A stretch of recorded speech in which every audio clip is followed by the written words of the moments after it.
Hi, Jason. Hi. First of all, can you please introduce yourself? Yes, of course. My name is Oksana Andreevska. I'm from Ukraine, but for the last 7 years I lived in Spain and I have a family here. What do you do in Spain now? I'm living, I'm working, so I have a life here. Oh, you have a life there. Okay. Like all my life, it's in Spain right now. I have a kid, I have a husband, I have a job. All right. I heard that you practiced Taekwondo when you were younger. How long did you practice? I think I was like 4 years ago when I went to my father's Taekwondo school because he is a coach and international referee. And I was practicing till 22, I think so, and kind of professional level.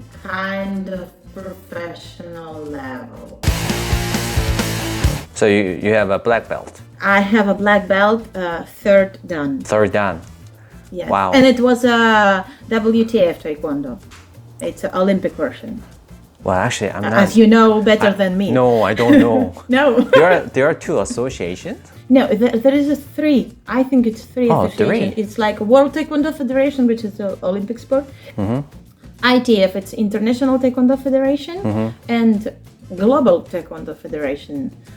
They have a difference on some types of kicks and the part of competition. Were you interested in like martial arts when you were a kid? I had no choice because my father was a coach, but I really liked Ninja Turtle Ninja Turtle. movie, so I was like a fan. Yeah, I just had no place to spend my free time when I was 4. And my mother was working, so my father was taken with me with him every time.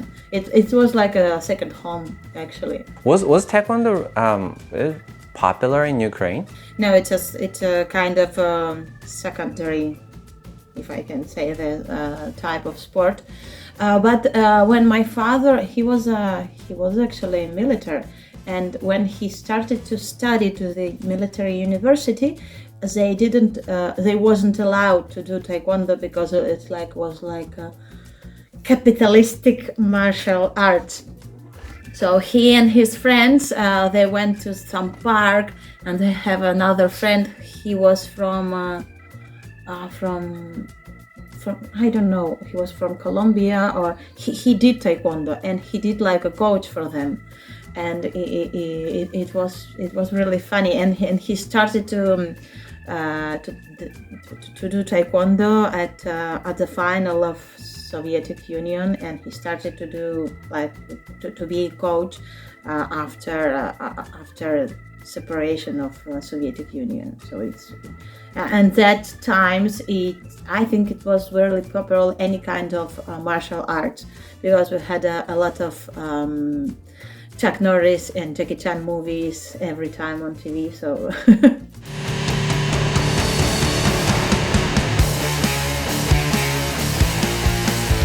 You are a book translator.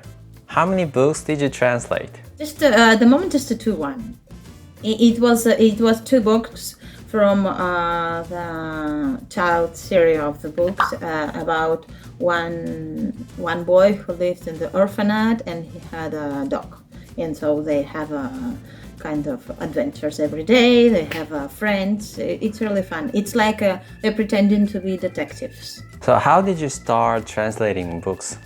Before I was translating some articles from Spanish journals for Ukrainian for some Ukrainian web pages, and then just some editor, she found me, she proposed me to start with translating books. I actually never ask her how would she find me. I'm gonna ask her now. When was your first book? It was 2 years ago. 2 years Yeah, ago? it was 2 Oh. years ago. All right. I was pregnant with my second child. She wrote, my editor wrote me like I think 1 week before I should to deliver my child, and I was translating with thinking, oh my God, I have a deadline. Well, actually, I had two deadlines. I have to deliver my child, and I have to translate the book. Wow. It was really fun. Yeah. So you have a plan to translate your third book? I would like to, because this series they have like 8 of 7 books, and I'm constantly speaking with the author of this book. He lives in the same city as me, so it's really it was a great coincidence. I can speak with him to discuss some questions about translating, and I would like to translate more books. Yeah. Actually it's my dream. I don't know, living in the mountain and translate books. Oh, sounds perfect. perfect. Like every day with my cup of coffee or tea. Oh, okay. Sounds good. How many languages do you speak? I speak Russian and Ukrainian. They are my mother tongue languages. I speak Spanish, Catalan. As you may notice, I try to speak English, and I speak a little bit French. How did you acquire them? I started to study Spanish when I was 7. There was kind of a special Spanish language school with the relations with the Spanish embassy. Actually, I started to learn Spanish when I started to learn Ukrainian, because before we were living in Kazakhstan, and mostly at home we were speaking in Russian.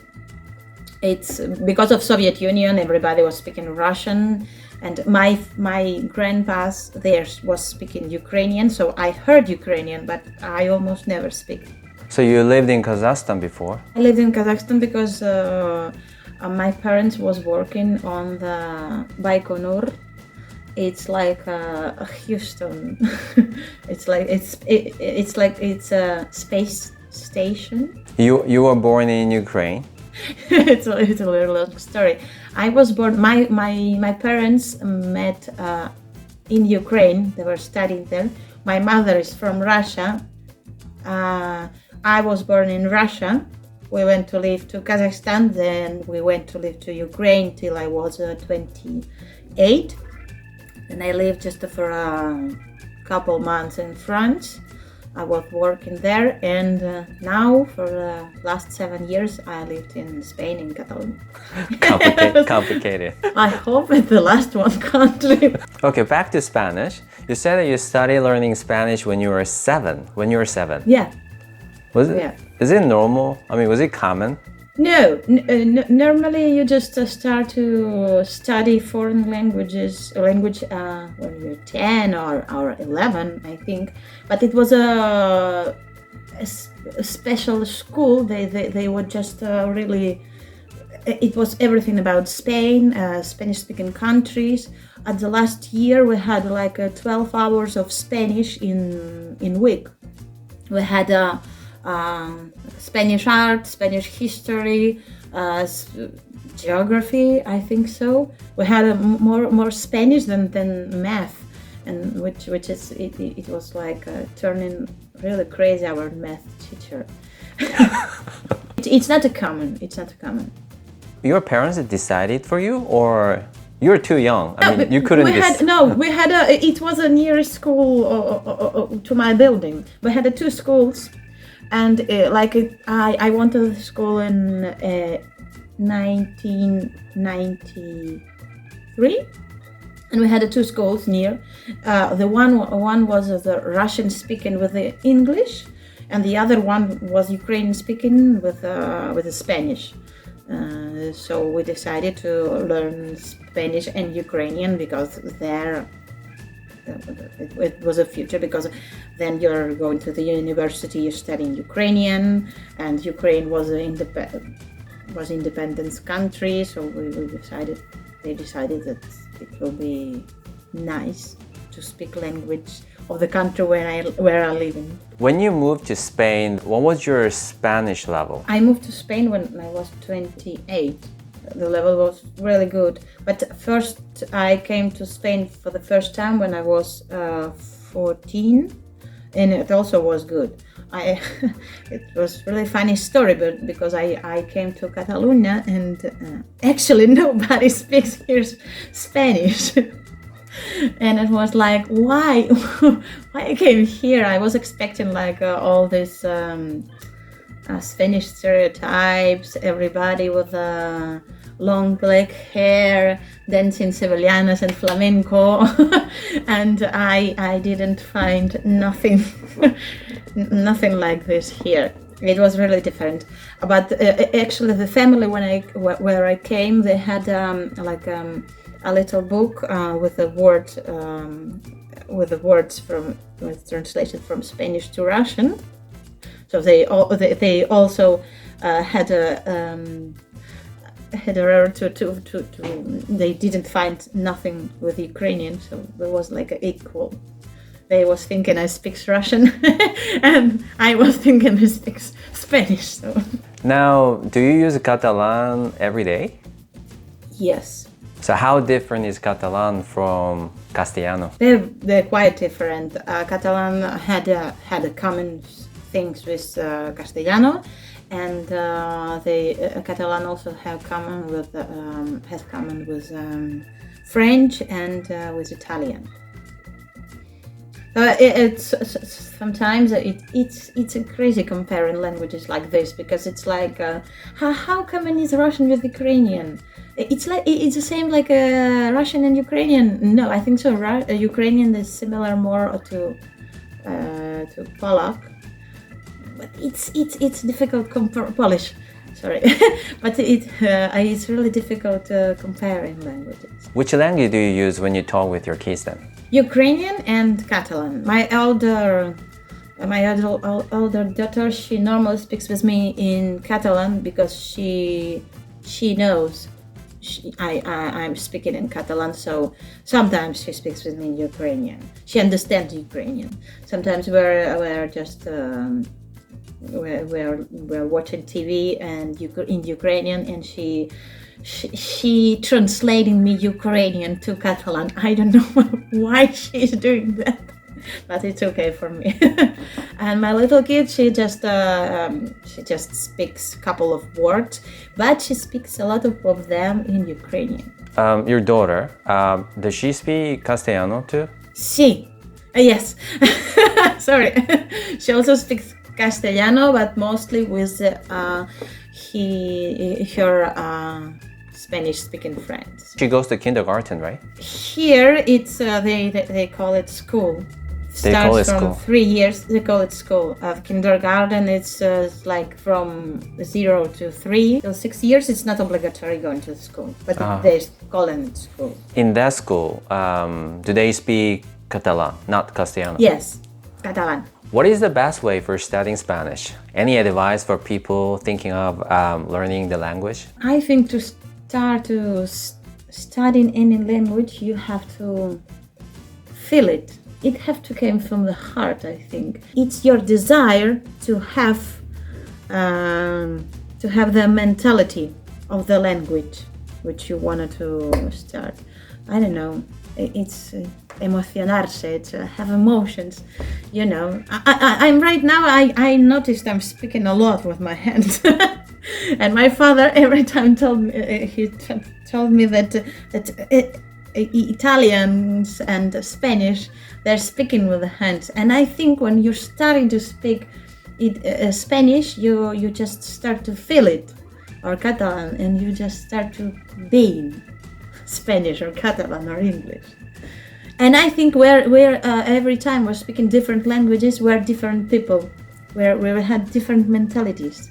I think when you're speaking Ukrainian, I'm not going to say something when I'm speaking English. And not because of a language barrier that I can't tell this. No, that's because I had some different kind of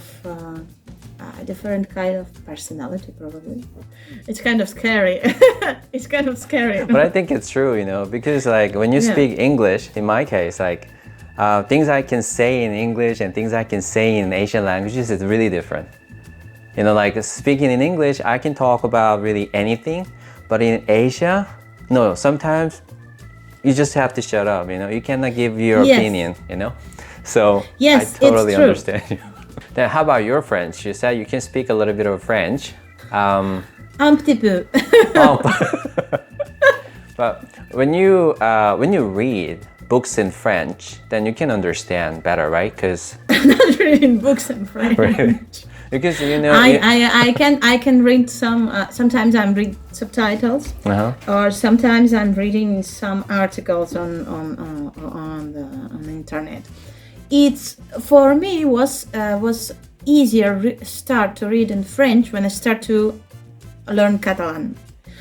I know that sounds crazy because they have like a apostrophes, and Catalan also have apostrophes, and in Ukrainian we had apostrophe, but it's not the same thing. But it was like easiest to focus on the text. I don't know why, and actually they had a really common word that it's different pronunciation, but they are really similar. Italian I can understand, but not because of Catalan, also because of Spanish. Italian had a great facility to start to speak and learn Catalan. Yeah. Is there a language school where you can learn Catalan? Yes, it's like a state language school. Catalonia. It's like for a part of government of Catalonia. They had a state school here. Yeah, it's really cheap and it's really great. You don't speak Catalan when you're living in Catalonia just because if you don't have a time to go there or you don't want to. Because you have all facilities to start to speak Catalan. Foreigners can go to that school? Yes, the first thing, if you moved on in Catalonia, the first thing I had is just a call from the district, and they told me, "Hi, we had the program for immigration, and we also had a Catalan course for free. It was first level is for free." Mm-hmm. Just a second, please. Okay. My hair, this really bothers me. Mine too. What's your plan? Like your future plan? I had a plan. I started to work like a accountant assistant right now, and I also started to study at the university. I just had two subjects, which is like one of the it's like kind of all the informatic stuff you have to know about translation and some programs with a collaborative translator, and the other one it's like translation, literature and culture, and I really would like to have a final I had a final project about the translation. It's like juridic and economic translation. And then I would like to translate books. You know, as I told you, the cup of coffee, living on the mountains. My first language in the university is Catalan. The second one will be English. And the third one I have to choose between French and German. I like both of them, but I think I'm going to choose French because I don't have another time to learn another language. I don't think so. Are there any Asian communities in your city? We had a big Chinese community here. Oh. So that's the biggest one, right? Chinese. Yes, that's the biggest one. We just on my street I have two Chinese bars. So. Oh. and my street is like I don't know 20 meters. So and we have two Chinese bars. Yeah, it's a big one. It's really funny because almost all the people from Asia, they try to learn Catalan, and on the mountains, if you're going most on the mountain of Catalonia, there it's hard to find the people speaking Spanish every day. So the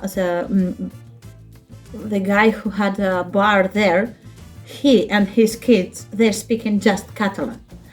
They don't understand Spanish at all. Oh my gosh.